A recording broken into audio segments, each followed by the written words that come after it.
Relative velocity heading डाल दिया सभी ने, देखिए it is the velocity of an object, it is the velocity of an object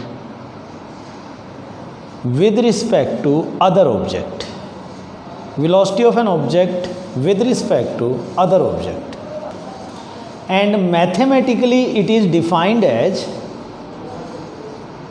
and mathematically it is defined as the difference in their velocity, difference in their velocity। मतलब ये हुआ बेटा, इसको मैथमेटिकली लिखने का तरीका ये है, V A B equal to V A minus V B. अभी मैं इसे वेक्टर फॉर्म में लिख रहा हूँ, वेक्टर फॉर्म में लिख रहा हूँ बेटा। वेक्टर फॉर्म में लिखने का फ़ायदा ये होगा कि हम एक लाइन की भी बात कर लेंगे और अलग अलग लाइन पे भी कोई चीज़ मूव कर रही हो तो उसके बारे में भी बात कर लेंगे। Is it okay? तो V A B equal to V A minus V B, इसका मतलब है velocity of an object A, velocity of an object A with respect to B, object A with respect to B। अगर मुझे VB A लिखना पड़े तो we can write it VB minus VA, VB minus VA। Is it okay? ये इसका formula बन गया, करिए नोट बेटा इसे। बेटा सोचिए आप लोग, इमेजिन कीजिए एक सिचुएशन, ये एक प्लेटफॉर्म है या एक दो स्टेशन मान लीजिए, एक स्टेशन ए है एक स्टेशन बी है, एक स्टेशन ए है एक स्टेशन बी है। स्टेशन ए पर एक ट्रेन खड़ी है, ट्रेन नंबर 1, स्टेशन बी पर एक ट्रेन खड़ी है, ट्रेन नंबर 2। दोनों के बीच का 100 किलोमीटर का डिस्टेंस है, दोनों के बीच का 100 किलोमीटर का डिस्टेंस है। ट्रेन 2 रुकी हुई है और ट्रेन 1 10 किलोमीटर पर आवर की स्पीड से सपोज कीजिए चलना शुरू करती है। तो बताइए ट्रेन 1 ट्रेन 2 को कितनी देर के बाद मिलेगी? आंसर बिल्कुल क्लियर है सबको कि ट्रेन 1 जो है वो 10 आवर के बाद जाकर ट्रेन बी से ट्रेन 2 से मुलाकात कर लेगी, कोई दिक्कत नहीं है उसको। लेकिन अगर सोचो आप, ट्रेन 2 भी अगर 10 किलोमीटर पर आवर की स्पीड से चलना शुरू कर दे तो अब ये दोनों ट्रेन कितनी देर के बाद मिलेंगी? 5 किलोमीटर के बाद। They will meet after 5 kilometre. ये तो वो कैलकुलेशन है बेटा जो छोटे से छोटा बच्चा भी बड़े आराम से सोच लेगा, बता भी देगा आपको। अगर सपोज करो अगर ये ट्रेन इधर ना आकर इधर जा रही होती 5 किलोमीटर पर आवर से, तो अब थोड़ा मुझे सोचना पड़ेगा।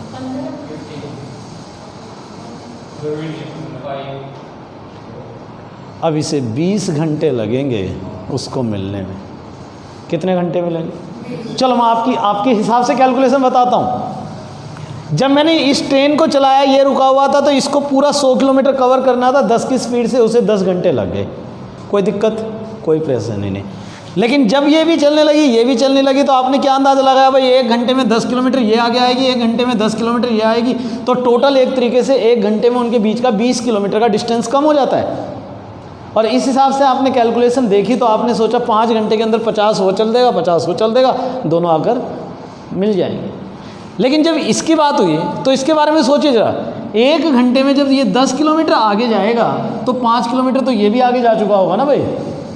तो बेसिकली अगर इनके बीच के डिस्टेंस में जो कमी हुई है, अगर आप उसे सोचते हैं तो वो कमी 5 किलोमीटर की हुई 1 घंटे के अंदर। इसका मतलब हर 1 घंटे में उनके बीच का जो डिस्टेंस है वो 5 किलोमीटर कम हो रहा है। तो 100 किलोमीटर डिस्टेंस को ख़त्म करने में कितना टाइम लगेगा?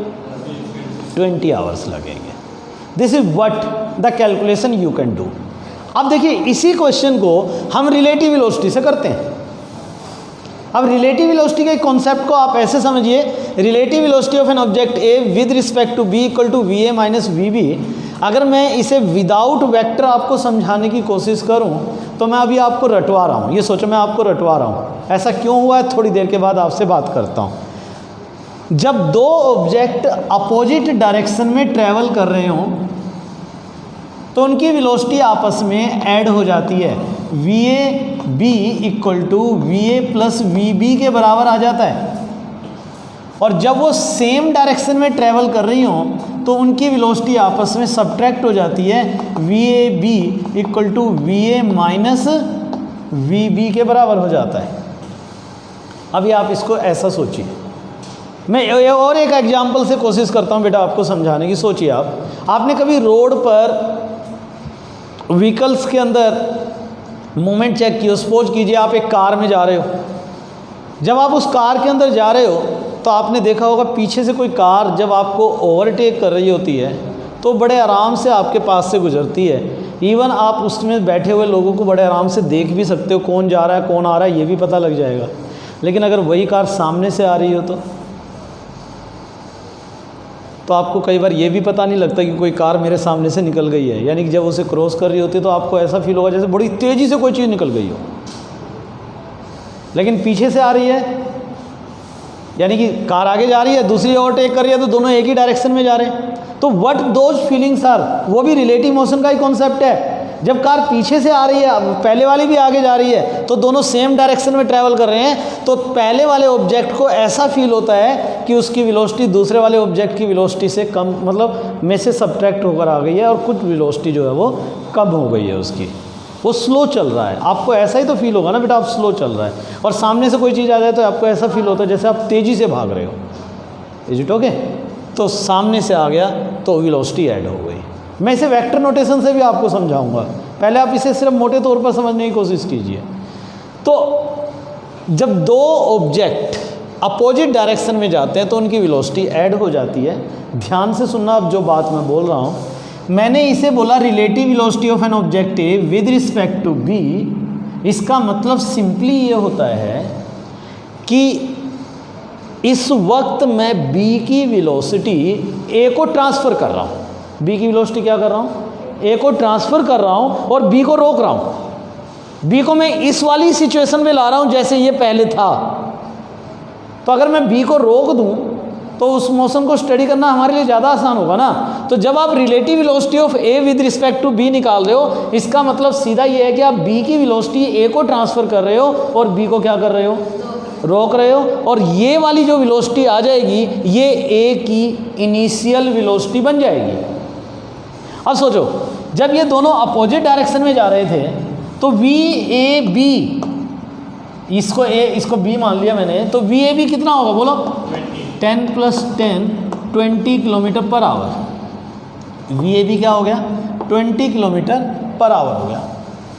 तो हमें ऐसा फील होगा कि ऑब्जेक्ट ए 20 किलोमीटर पर आवर की स्पीड से दौड़ रहा है और बी रुका हुआ है। अब बोलो 100 किलोमीटर डिस्टेंस कवर करना हो तो कितना टाइम लगेगा उसे? 5 घंटे लगेंगे। ऐसे ही जब ये सेम डायरेक्शन में जा रहे थे, देखो ये भी इधर जा रहा है, ये भी इधर जा रहा है, तो बताओ वी ए बी किसके बराबर होगा भाई? 10 - 5 किलोमीटर पर आवर। आपको ऐसे फील होगा जैसे ऑब्जेक्ट ए बी के रिस्पेक्ट में 5 किलोमीटर पर आवर की स्पीड से दौड़ रहा है। अब सोचो, अगर ये 5 की स्पीड से दौड़ रहा है तो 100 किलोमीटर कवर करने में कितना टाइम लगेगा उसे? 20 आवर्स लगेंगे। बोलिए ये बात क्लियर हुई कि नहीं हुई? यहाँ तक समझो। When two objects move in the same direction, when two objects move in the same direction, then VAB equal to VA minus VB. VAB equal to VA minus VB. And when they travel in the opposite direction, VAB equal to VA plus VB. अब vector algebra लगाओ बेटा। मैं आपको ये दोनों result इस फॉर्मूले से निकाल कर दे रहा हूँ, ध्यान से सुनना। जब भी हम वेक्टर अलजेब्रा लगाते हैं तो साइन कन्वेंशन की बात आती है भाई। डायरेक्शन देखते हैं ना हम लोग। मान लो दो ऑब्जेक्ट एक ही डायरेक्शन में जा रहे हैं या दो ऑब्जेक्ट अपोजिट डायरेक्शन में जा रहे हैं, तो क्या दोनों के साइन दोनों केस में एक जैसे होंगे? अगर ये सेम डायरेक्शन में जा रहे हैं तो दोनों का साइन पॉजिटिव सेम होगा, और दोनों अपोजिट है तो एक पॉजिटिव और एक नेगेटिव होगा। मान लीजिए दोनों सेम डायरेक्शन में जा रहे हैं तो इसकी वेलोसिटी भी पॉजिटिव और इसकी वेलोसिटी भी पॉजिटिव। Is it okay? तो दोनों वेलोसिटी पॉजिटिव, तो यहाँ पुट करो तो देखो वी ए बी का फॉर्मूला क्या बनेगा? V A minus V B, simple भाई। इसकी जगह प्लस वी ए रख दिया, माइनस यूँ का यूँ, इसकी जगह प्लस वी बी लिख दिया। लेकिन अगर दोनों अपोजिट डायरेक्शन में जा रहे हैं तो इसका साइन, अगर मैंने वी ए लिखा है तो इसका साइन क्या होगा, माइनस वी बी। तो अब वी ए भी देखो क्या बनेगा, V A minus of minus V B. तो आंसर क्या बना, V A plus V B. Am I right? बोले बात क्लियर हुई? तो this is how you can do it. ये कैसे आया रिजल्ट, अब आपको शायद यहाँ से समझ में आ गया होगा। चलो बेटा आगे। और अगर अब आपको सर ये एंगल पर मूव कर रहे होते, मान लो एक ऐसे जा रहा है, एक ऐसे जा रहा है, फिर कैसे करो, फिर कैसे करो? याद है आपको वेक्टर सब्ट्रैक्शन? तो क्या होता है वेक्टर सब्ट्रैक्शन का formula, V A B vector subtraction क्या होता है बेटा, याद है किसी को? V A square plus V B square minus 2va V B cos theta. तब आप ये फॉर्मूला लगाओगे, V A square plus V B square minus twice of V A V B cos theta. इस फॉर्मूले से वैल्यू आ जाएगी आपकी। ये दोनों वैल्यू भी तो इसी से आई हैं। एक बार आप थीटा को 0 पुट कर दो, देखो दोनों एक ही डायरेक्शन में जा रहे हैं तो थीटा कितना होता है यहाँ पर 0 डिग्री, और दोनों अपोजिट में जा रहे हैं तो थीटा 180। आप थीटा 0 पुट करके देखो, आपको result V A minus V B मिलेगा, और थीटा को 180 पुट करके देखो, आपको result V A plus V B मिलेगा। इसका हिसाब किताब क्लियर कर ले। लिखो एक statement, two trains A and B, two trains A and B of length 400 meter each are moving on two parallel tracks with a uniform speed of 72 km per hour in the same direction. With a uniform speed of 72 km per hour in the same direction with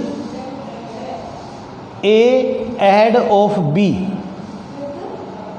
the driver of B decides to overtake A and accelerate by 1 meter per second square. If after 50 seconds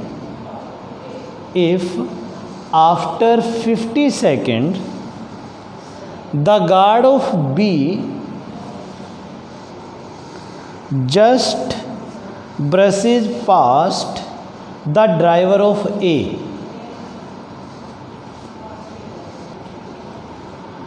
what was the original distance between them? चलिए देखो, सबसे पहले question देखिए। Question में क्या है, दो train है हमारे पास A और B। ए आगे दौड़ रही है और बी पीछे दौड़ रही है भाई, ये बी। दोनों ट्रेन की लेंथ दे रखी है 400 मीटर, दोनों 400 मीटर की। दोनों की स्पीड भी दे रखी है आपको 72 किलोमीटर पर आवर। पहले आप उसके मीटर पर सेकंड बना लो, तरीका पता है ना सभी को।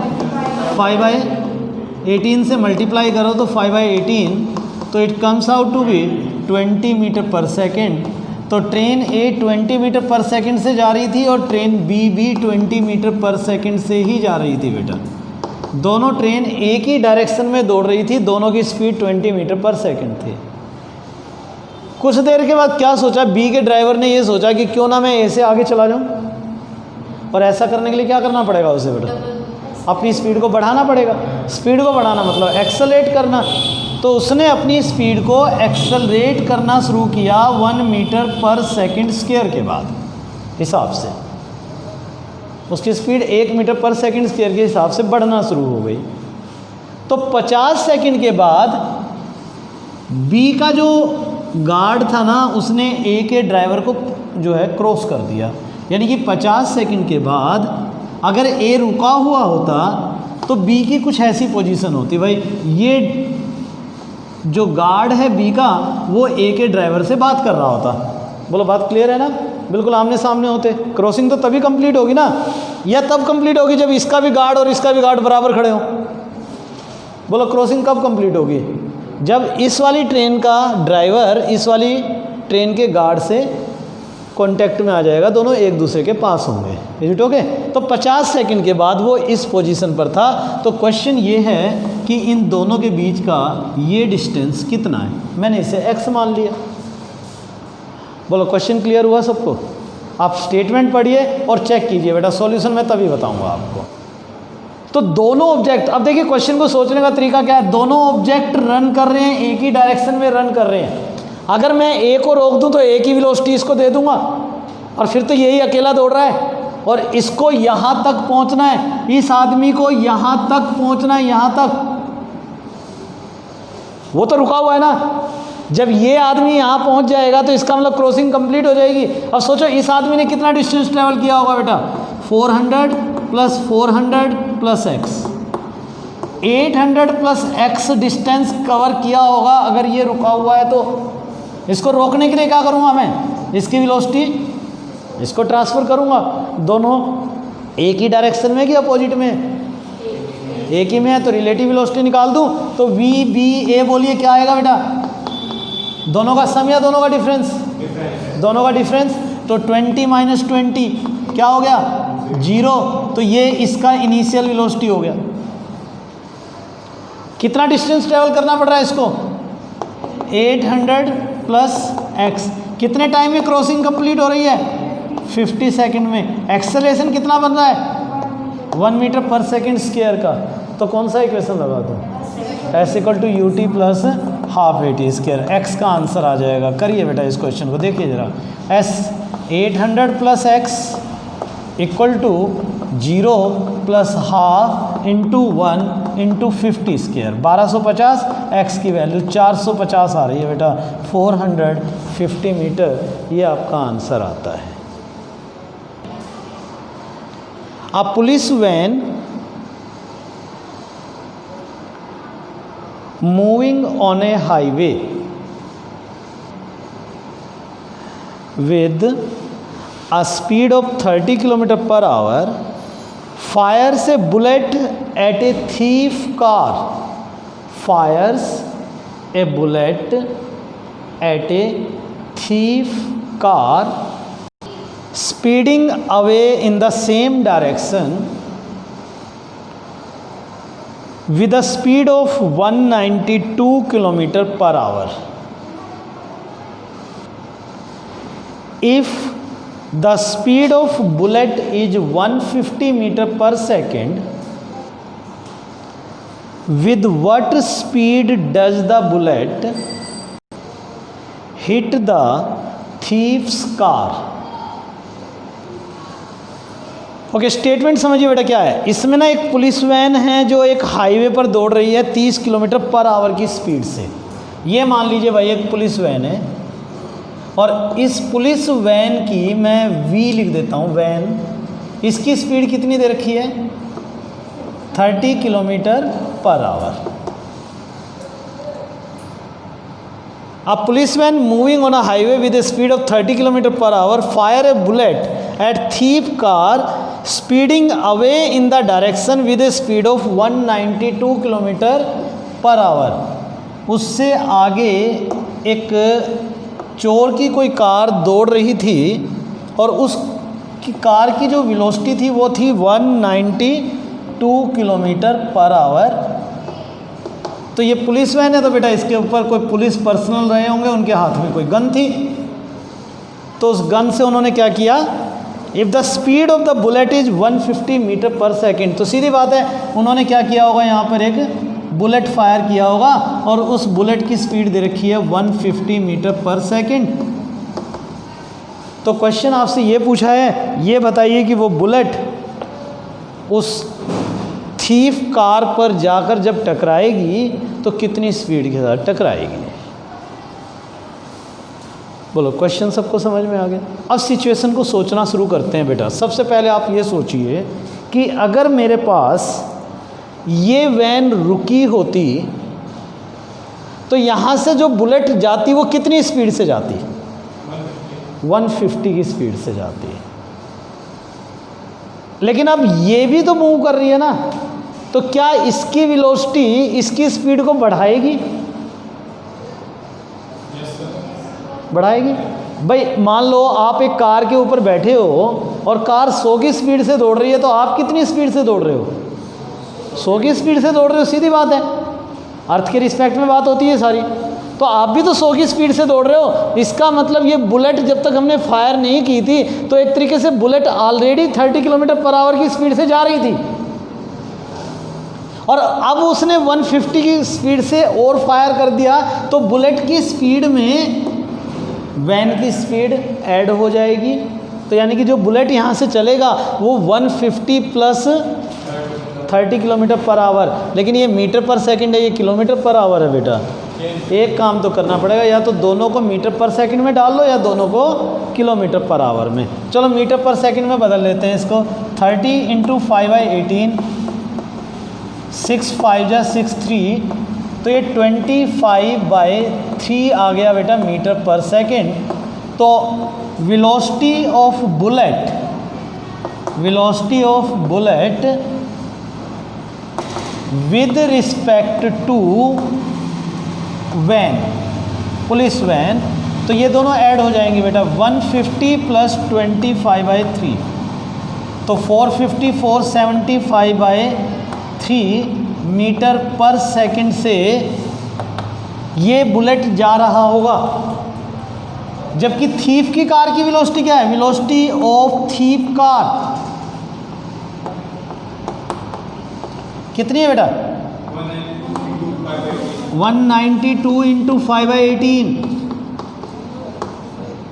तो ये कितना बनेगा देखो, 6 से कट रहा है ना, 6 3 जा 6 2 जा 6 3, 35 5 जा 160/3, तो इसकी स्पीड बेटा 160/3 मीटर पर सेकंड है। ये भी आगे दौड़ रहा है।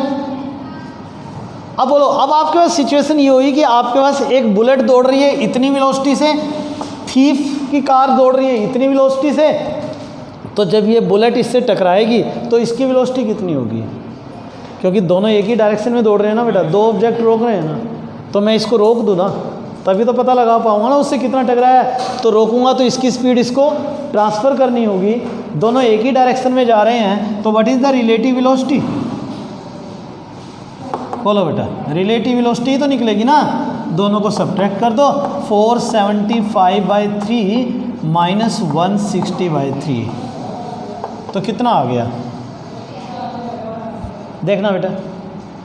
तो 470 माइनस 160 करोगे तो कितना बनेगा?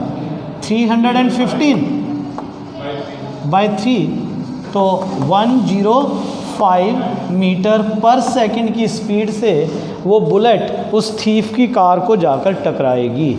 ये आपका आंसर है। क्वेश्चन में क्या है बात समझना। आप कहोगे सर यहाँ भी तो ये दोनों एक ही डायरेक्शन में जा रहे थे, आपने इनको सब्ट्रैक्ट क्यों नहीं किया, इनको ऐड क्यों किया? इनको ऐड तो हमने इसलिए किया क्योंकि ये दोनों एक ही फ्रेम में थे, एक चीज़ दूसरे के ऊपर बैठी हुई थी, तो वो अलग अलग नहीं थी। जब दो अलग अलग फ्रेम में कोई बात होती है तब ये सारा रिलेटिव वेलोसिटी का कॉन्सेप्ट लगता है। ओके, करिए इसे पूरा बेटा। A jet airplane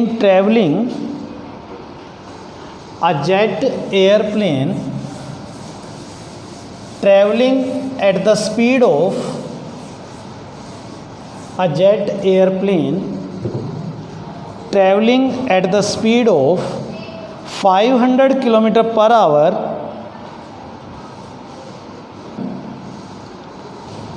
eject its product of combustion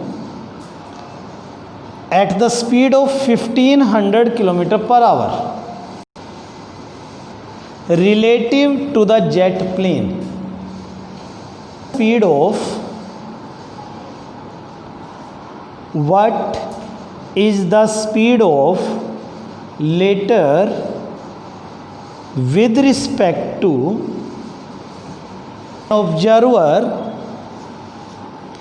an observer on the ground. देखो इसमें क्या कहता है, एक जेट प्लेन चल रहा है बेटा 500 किलोमीटर पर आवर की स्पीड से, ये प्लेन मान लो, और ये 500 किलोमीटर पर आवर की स्पीड से, प्लेन की स्पीड दे रखी है आपको, 500 किलोमीटर पर आवर, राइट। जब मुझे खाली प्लेन की स्पीड दे रखी है तो इसका मतलब मानना ये अर्थ के रिस्पेक्ट में है बेटा, ये किसी और चीज़ के रिस्पेक्ट में नहीं है। ओके, ये अर्थ के रिस्पेक्ट में, किसी और चीज़ के रिस्पेक्ट में नहीं है। अब आगे देखो क्या कहता है, eject it's product of combustion.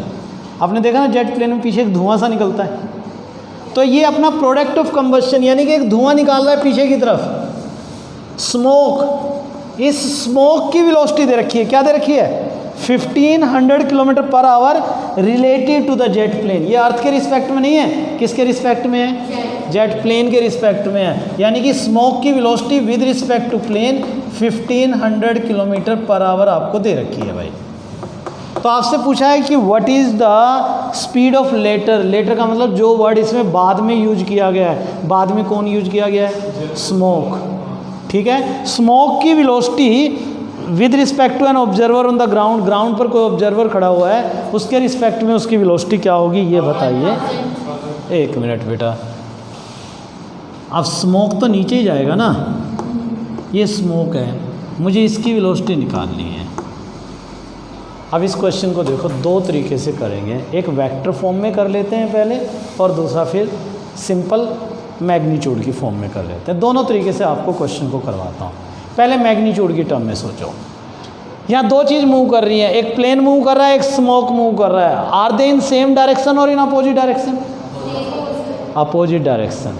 Plane ऊपर जा रहा है, स्मोक नीचे जा रहा है। तो what is the relative velocity of smoke with respect to plane, बोलो बेटा, विदाउट वेक्टर, दोनों का सम।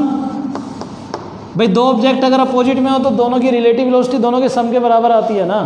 मैं गलत तो नहीं बोल रहा हूँ, सबको समझ में आ रहा है ना। चलिए, वी एस पी कितना दे रखा आपको, 1500 किलोमीटर। वी एस आपको निकालना है, वी पी की वैल्यू कितनी है, 500। तो V S comes out to be 1500 minus 500 comes out to be 1000 kilometre पर आवर। तो ये तो हुआ आपका question in terms of magnitude. अब आ जाओ इन टर्म्स ऑफ वेक्टर। पहले एक बार नोट देख लो, समझ लो, फिर देखना भाई।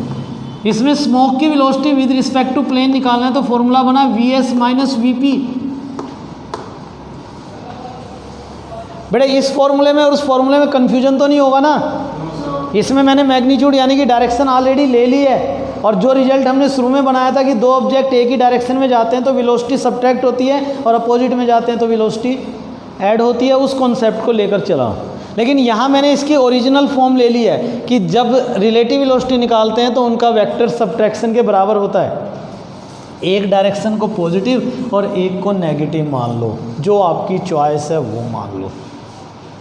आमतौर पर जब भी हम ऐसी कन्वेंशंस मानते हैं तो ग्राफ के हिसाब से कन्वेंशन मानते हैं बेटा, लेकिन आप पर कोई लंबी चौड़ी सी बाउंडेशन है नहीं। फिर भी अच्छा लगता है कि जब हम सभी एक जैसा करते हैं तो आप भी वैसा ही कुछ करें। ग्राफ में आपको याद होगा ना, ग्राफ में ऊपर की तरफ जो चीज़ होती है उसे प्लस लेते हैं, नीचे की तरफ माइनस, राइट की तरफ पॉजिटिव, तो इधर लेफ्ट की तरफ नेगेटिव। तो मैं ऊपर वाली डायरेक्शन को प्लस मान लेता हूँ, नीचे वाली डायरेक्शन को माइनस मान लेता हूँ, ठीक है ना। तो बोलो वी एस पी नीचे की ऊपर, नीचे, तो इसकी वेलोसिटी माइनस साइन के साथ रख दी, माइनस 1500। वी एस तो मुझे निकालना है तो बेटा वी एस को एज इट इज रख दिया। वी पी बोलो किधर है, ऊपर, साइन क्या होगा उसका, प्लस, तो माइनस 500। एनी डाउट, जिसका जो साइन था पुट कर दिया। अब वी एस की वैल्यू निकालो, देखो वी एस की वैल्यू कितनी आ गई, माइनस 1500 प्लस 500, कितना आंसर आया, माइनस 1000 किलोमीटर पर आवर। अब माइनस देखकर घबरा तो नहीं जाओगे, हाँ, इसका मतलब देखो नेगेटिव आया ना, इसका मैग्नीट्यूड तो 1000 ही आ गया, मैग्नीट्यूड तो 1000 है, लेकिन अब ये माइनस साइन क्या इंडिकेट करता है, किधर की तरफ नेगेटिव था, नीचे की तरफ था। इसका मतलब मेरा स्मोक कहाँ जा रहा है, नीचे की तरफ जा रहा होगा। तो जब आप वेक्टर नोटेशन के साथ करोगे तो आपको डायरेक्शन भी मिल जाएगी, और विदाउट नोटेशन करोगे तो आप केवल मैग्नीट्यूड तक जाओगे। एक क्वेश्चन है बेटा, क्वेश्चन ये है कि एक लेडी है, वो सपोज कीजिए इस डायरेक्शन में साइकिलिंग कर रही है, जा रही है, मूव कर रही है, कार चला रही है, बाइक चला रही है, कुछ भी चला रही है। इस लेडी की कोई स्पीड आपको दे रखी है, मान लो इस वोमेन की स्पीड आपको 30 किलोमीटर पर आवर दे रखी है, या मीटर पर सेकंड ज़्यादा हो जाएगी, किलोमीटर पर आवर ही ले लेते हैं, राइट, किलोमीटर पर आवर ले लेते हैं।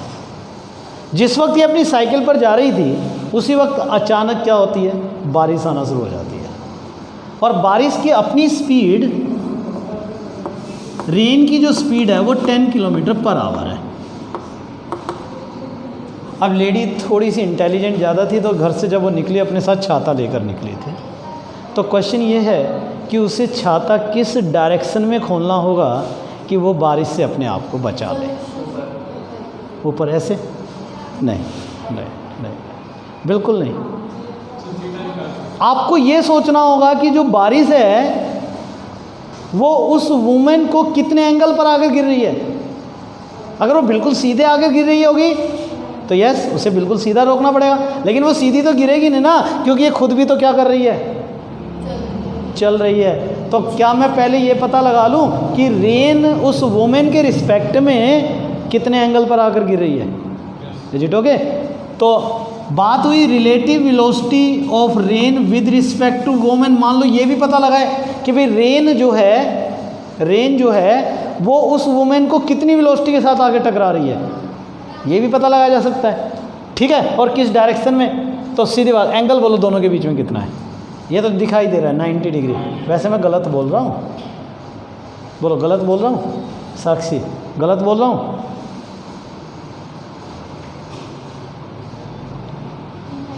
वैसे जो कुछ बोलो बोल दो ना, मर्जी है आपकी, जैसा जैसा चलता रहेगा। नहीं 90 ही है, ये नीचे आ रहा है, ये हॉरिजॉन्टल जा रहा है, तो एंगल कितना हुआ इनके बीच में? 90 डिग्री है, एंगल तो 90 है। और रिलेटिव वेलोसिटी का फॉर्मूला लगाओ, कौन सा फॉर्मूला लगाओगे भाई? VR² plus VW² minus 2VR VW cos theta. मैं कुछ गलत तो नहीं बोल रहा हूँ? आज का सबसे पहला फॉर्मूला यही पढ़ा था हमने, वेक्टर सब्ट्रैक्शन का। थीटा 90 है तो कोस 90 0, तो ये क्या बचा? Under root of VR² plus VW²। इन दोनों की वैल्यू को यहाँ पुट कर दो, 10² प्लस 30², तो अंडर रूट ऑफ 1000, यानी मैं ठीक बोल रहा हूँ शायद, राइट, 10√10 किलोमीटर पर आवर की स्पीड से वो रेन उस वोमेन को आती हुई फील होगी। ओके, किस एंगल पर फील होगी? अब डायरेक्शन ऑफ रिलेटिव वेलोसिटी निकालो। आपको याद है डायरेक्शन ऑफ रिलेटिव वेलोसिटी का formula? Tangent alpha equal to VB sine theta. मैं पहले आपको याद दिलाऊं, B sine theta upon A minus B cos theta. Subtraction है भाई, ये क्या है? सब्ट्रैक्शन है। तो ये डायरेक्शन लगाने का खेल है। पहले डायग्राम में समझो आप। अब देखो, जब रिलेटिव वेलोसिटी निकालते थे तो आपको याद है हम इसे ऐसे लिखते हैं, VR माइनस VW। डायग्राम याद है वेक्टर सब्ट्रैक्शन का? याद है ना? तो अगर VW इधर है तो माइनस VW किधर होगा? उसके अपोजिट डायरेक्शन में। भाई नेगेटिव आ गया, नेगेटिव का मतलब तो अपोजिट होता है ना, तो माइनस VW की डायरेक्शन ये होगी भाई, माइनस VW की ये डायरेक्शन होगी। तो इन दोनों का रिजल्टेंट कहाँ होगा? अब आपके पास ये और ये, तो इन दोनों का रिजल्टेंट यहाँ कहीं होगा ना बीच में। भूल तो नहीं गए? मेरे पास दो वेक्टर हैं, वेक्टर A और वेक्टर B, इन दोनों का रिजल्टेंट कहाँ होगा? इन दोनों के बीच में होगा ना। तो बेटा उसे रेन कुछ ऐसे आती हुई नज़र आएगी, उसको ऐसे फील होगी। अगर उसको रेन ऐसे फील हो रही है तो उसे छाता ऐसे खोलना पड़ेगा ना। तो मुझे ये एंगल निकालना है, ये एंगल निकालना है, तो ये निकालना है। इसको मैं A मान लेता हूँ, इसको क्या मान लूँ? B मान लो, ठीक है ना। तो B कितना हुआ भाई? B किसको माना है? W को। W की वेलोसिटी कितनी है? 30। तो 30 साइन थीटा कितना है? वही 90 माइनस A किसको माना आपने? रेन को। तो 10 माइनस 30 कोस 90, कोस 90 0, साइन 90 1, तो 30/1 यानी कि 3। टेंजेंट अल्फा की वैल्यू 3 आ गई, तो alpha equal to tangent inverse 3, tangent inverse 3, यानी कि उसको इस पर्टिकुलर एंगल में रेन आती हुई नज़र आएगी। तो आपको छाता इसी डायरेक्शन में खोलना होगा।